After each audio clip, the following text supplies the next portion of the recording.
Bawang merah dan bawang putih di dalam dongeng biasanya sering bertikai. Bawang putih sebagai tokoh baik, sementara bawang merah sering diceritakan memiliki karakter yang sering menekan si putih. Namun, kisah bawang putih di Indonesia akhir-akhir ini berbeda cerita dengan dongeng tersebut. Karena justru bawang putih yang berulah kali ini. Harganya naik hampir 100% di sejumlah wilayah di Indonesia.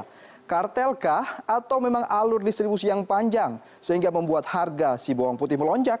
Kami akan membahasnya di segmen The Analyst.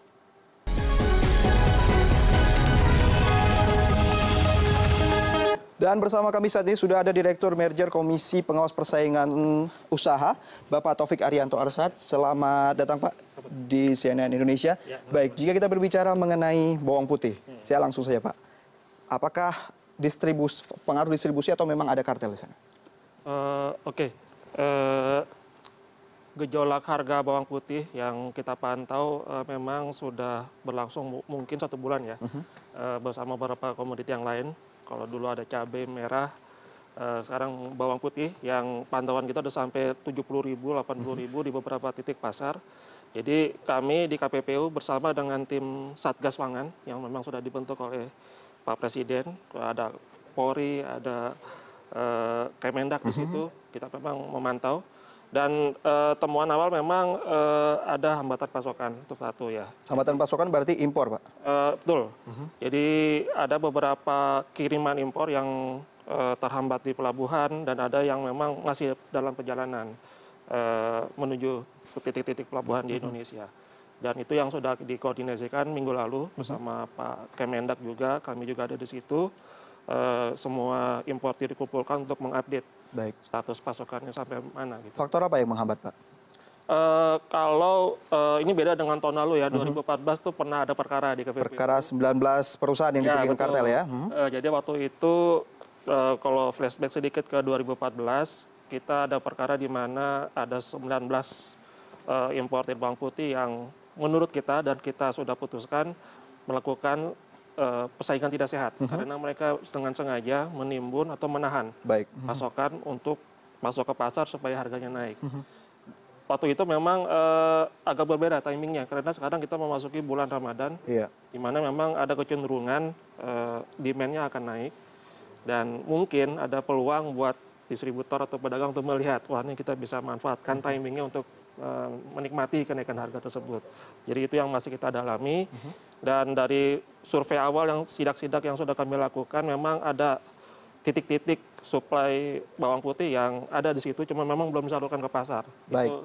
Itu ada di titik mana saja Pak? Kan kalau kita perhatikan bahwa saat ini pangan itu biasanya masuk melalui Jawa Timur ya, melalui Tanjung Perak. Apakah memang di sana yang menjadi penghambat? Kalau kemarin teman-teman survei itu ada di Tangerang di juga. Banten, ya. Jadi beberapa titik-titik gudang distribusi sebenarnya. Jadi sebenarnya kalau boleh kita katakan itu pasokan bawang putih sudah mengarah ke Jakarta, sekitar Jakarta, cuma memang belum masuk ke pasar. Baik, berarti gelagat kartel belum tercium dalam hal ini, bisa dikatakan demikian?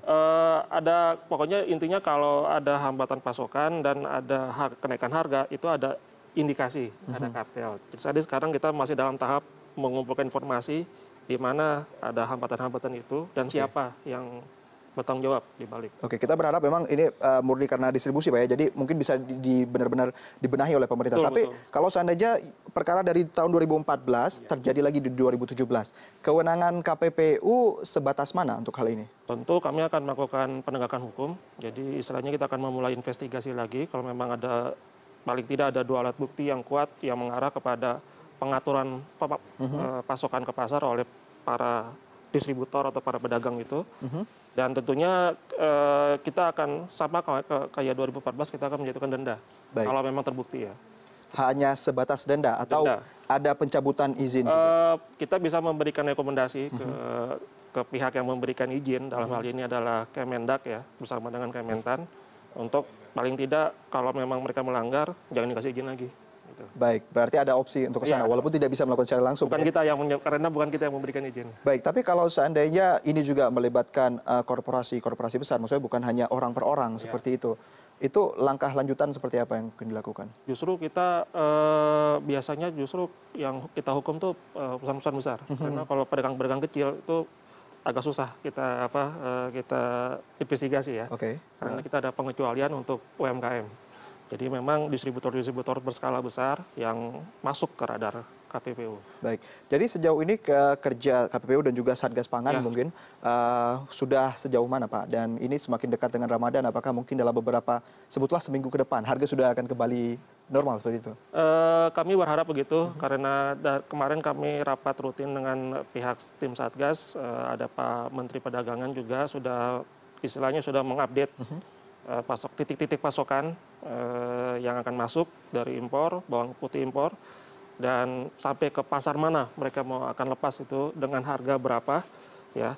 Jadi kita akan upayakan supaya masuk bulan Ramadan bawang putih cukup ada di pasar dengan harga ya 30 sampai 40 ribu di bawah itulah. Baik. Nah, kalau kita berbicara mengenai bawang nih Pak, kan biasanya bawang itu yang paling banyak digunakan di tanah air itu justru bawang merah ya. Ya betul. Kalaupun memang kartel, kenapa sasarannya bawang putih Pak? Kalau memang beda spesifikasi ya. Kalau bawang putih itu kita mungkin hampir 90-95% impor. Impor benar. Karena kita mungkin lahan kita atau kemampuan produksi kita cuma 5%. Sementara kalau bawang merah data terakhir sih masih 70% kita masih bisa produksi ya. Dan memang kalau di bawang merah ada terkait dengan faktor musim. Baik. Jadi sama kayak cabai kemarin ada musim hujan, musim basah, jadi banyak gagal panen, banyak banjir di titik-titik distribusi, jadi pasokan agak susah. Memang agak beda kalau bawang putih impor masuk pelabuhan langsung pasar. Apa justru ini juga menjadi celah tersendiri mungkin? Karena bawang putih itu merupakan komoditas yang utamanya impor, justru masuk peluang di situ. Betul, betul. Jadi kalau kami lihat berkaca dari 2014 kemarin, titik-titik penyelewengannya, titik fraudnya itu ada di pemberian izin. Ya, ada perusahaan yang tidak mengajukan izin impor tapi dapat jatah. Terus ada yang jual beli kuota. Ya, saya nggak impor deh, tapi saya punya kuota, saya jual ke teman yang lain. Jadi itulah yang bikin kisruh sebenarnya di bawang putih itu. Dan kalau dari temuan KPPU sendiri, selain bawang putih dan apakah ada juga bahan pangan pokok lain yang sebenarnya juga cukup berpengaruh besar bagi masyarakat Indonesia?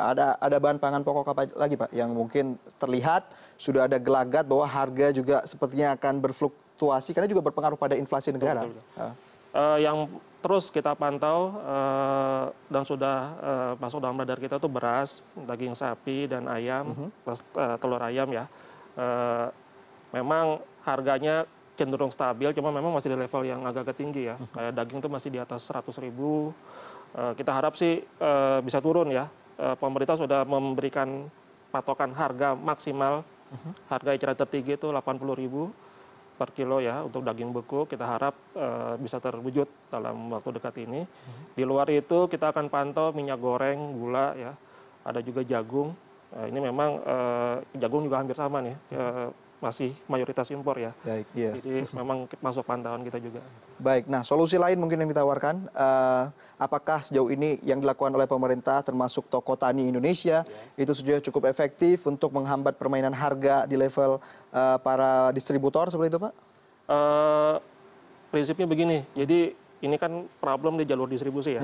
Jadi betapapun besar pasokan yang masuk ke pasar, kalau masih melewati jalur distribusi yang sama, masih akan muncul problem-problem. Jadi memang kita sudah merekomendasikan ke pemerintah untuk memperpendek jalur distribusi. Jalur distribusi harus diperpendek atau bikin jalur distribusi baru yang tidak melibatkan pelaku-pelaku lama. Jadi mungkin dua solusi itulah yang kita harapkan bisa direalisasikan ya. Baik, Pak Taufik Arianto Arsad, terima kasih sudah berbincang di CNN Indonesia Business. Kita lihat nanti seperti apa, apakah memang solusi yang ditawarkan itu juga akan ditanggapi dengan benar-benar sigap seperti itu dan juga ketemu penyelesaiannya seperti apa ya untuk menghindari harga fluktuatif ini. Siap, terima kasih. Terima kasih sudah hadir di Studio 2, Pak.